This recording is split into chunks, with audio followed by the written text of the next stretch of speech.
बोलो श्री कृष्ण भगवान की जय हो। श्रीमद्भागवत महापुराण की जय। श्रीमद्भागवत महापुराण में 14 अध्याय चंद्रवंशियम उर्वशी और पूर्वा की कथा। श्री सुखदेव जी ने कहा, परीक्षित, चंद्रवंश में पूर्वा आदि बड़े बड़े श्रेष्ठ राजाओं का वृत्तांत आता है। अब मैं तुम्हें उनके चरित्र के बारे में बताऊंगा।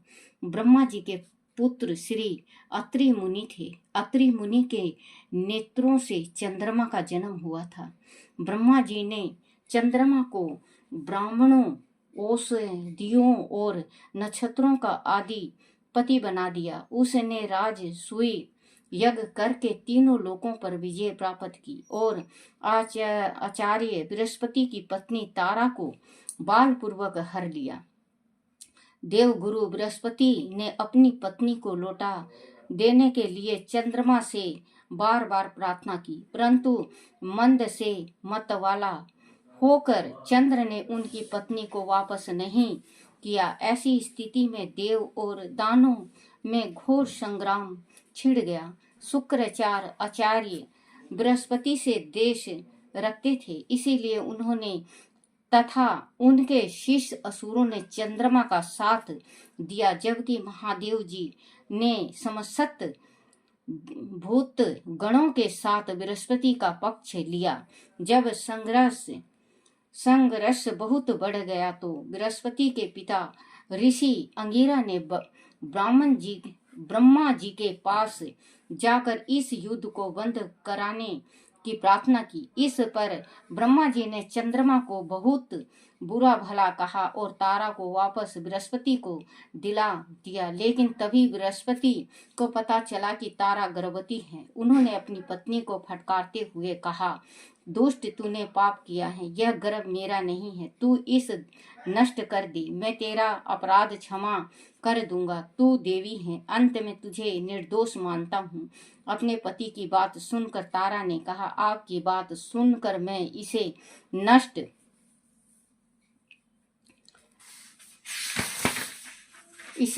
नहीं कर सकती, किंतु इसे त्याग अवश्य सकती हूँ। ऐसा कहकर उसने श्रवण की समान चमकता हुआ एक पुत्र अपने गर्भ से अलग कर दिया। उस बालक को देख कर चंद्रमा और बृहस्पति दोनों ही मोहित हो गए और उस बालक को लेना चाहने लगे।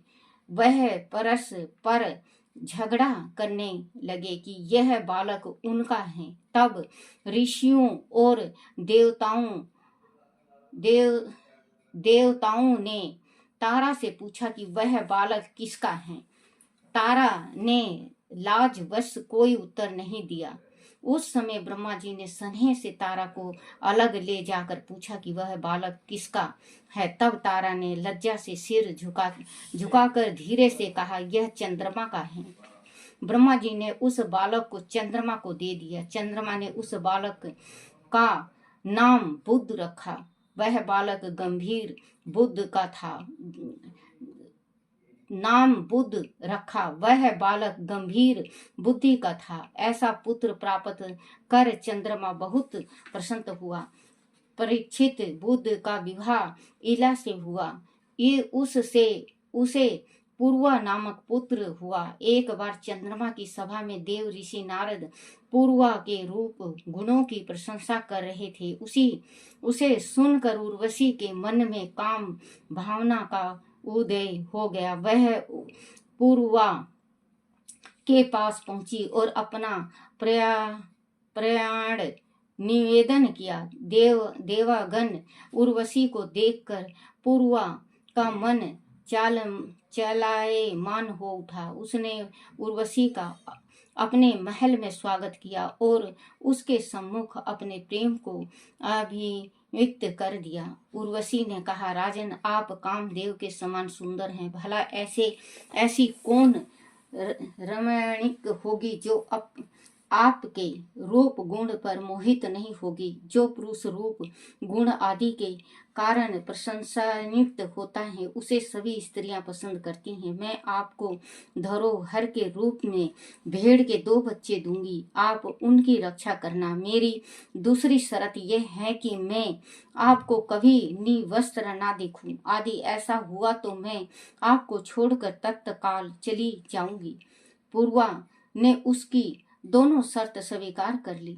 परीक्षित उसके बाद दोनों स्वच्छंद विहार करने लगे। उसके साथ पूर्वा ने वर्षों तक विहार किया। इधर जब इंद्र ने उर्वशी को नहीं देखा तो उन्होंने गंधर्व को उसे लाने के लिए भेजा। वह गंधर्व रात के समय पूर्वा के महल में चुपचाप गए और धरोहर के रूप में रखे दोनों भेड़ के बच्चों को चुराकर चलते बने।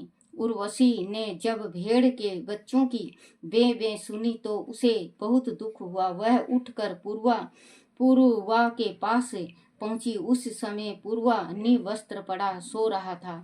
उर्वशी ने उसे फटकारा, तुम बड़े मर्द बनते हो, कायरों की तरह पड़े सो रहे हो, और वह गंधर्व मेरे पुत्रों के समान भेड़ के बच्चों को चुरा कर लिए जा रहे हैं। पूर्वा शीघ्रता से उठा। उसे अपनी निवस्त्र होने का भान ही न रहा। वह तलवार खींच कर गंधर्व के पीछे भगा। गंधर्व भेड़ के बच्चों को छोड़कर अंतर्ध्यान हो गए। राजा पूर्वा उन दोनों बच्चों को वापस ले आया। तभी उसे अपने नंगन होने का अभ्यास हुआ। जब तक वह वस्त्र पहनता तब तक उर्वशी उसे छोड़कर चली गई।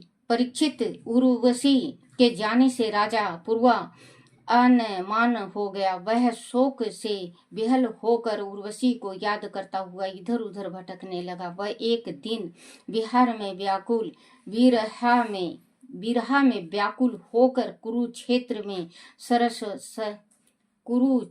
में सरस्वती नदी के तट पर पहुंचा। वहां उसने उर्वशी को अपनी 5 सखियों के साथ जल विहार करते देखा तो उसने कहा, प्रिय, मुझे छोड़कर इस प्रकार ना जाना। मेरी बात सुन लो। तुम्हारे बिना मेरे इस शरीर का कोई अर्थ नहीं है। वह शरीर तो अब ढेर हुआ जाता है। तुम्हारे देखते देखते इसे भेड़िया और गिद्ध खा जाएंगे। क्षण भर ठहर कर मुझसे बात कर लो। उर्वशी ने कहा, राजन, तुम पुरुष हो तो पुरुष की तरह रहो। इस प्रकार कायरता की बात मत करो। स्त्रियों की मित्रता ऐसे कायरों के साथ कदापि नहीं होती। स्त्रियां और भेड़िया का हृदय एक जैसा ही होता है। वह निर्दयी होती हैं। जरा सी बात पर ही वह तुनक जाती हैं। अपने स्वार्थ के लिए वह अपने पति और भाई तक को मार डालती हैं। भोले भाले लोग इन पर विश्वास करके ठगे जाते हैं। तुम्हें धीरज रखना चाहिए। तुम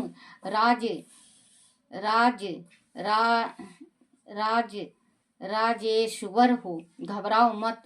प्रत्येक वर्ष के बाद रात्रि में तुम मेरे साथ रहोगे। तब तुम्हारा वंश चलेगा। इस समय भी मेरे गर्भ में तुम्हारी संतान पल रही है। उर्वशी की बात सुनकर राजा पूर्वा प्रसन्न होकर वापस चला गया और 1 वर्ष बीत जाने पर फिर वह आया। उर्वशी ने राजा का पुत्र उसे दिया। उस रात वह दोनों साथ रहे। प्रातःकाल विदा होते समय वह विरहा दुख से दीनहीन हो गया। तब उर्वशी ने राजा से कहा, राजन, तुम गंधर्व की स्तुति करो। वह चाहे तो तुम्हें मुझे दे सकते हैं। परीक्षित, राजा पूर्वा ने गंधर्व की स्तुति की। उसकी स्तुति से प्रसन्न होकर गंधर्व ने उसे अग्नि जलाने का एक पात्र दिया और कहा, राजन, इस पात्र के द्वारा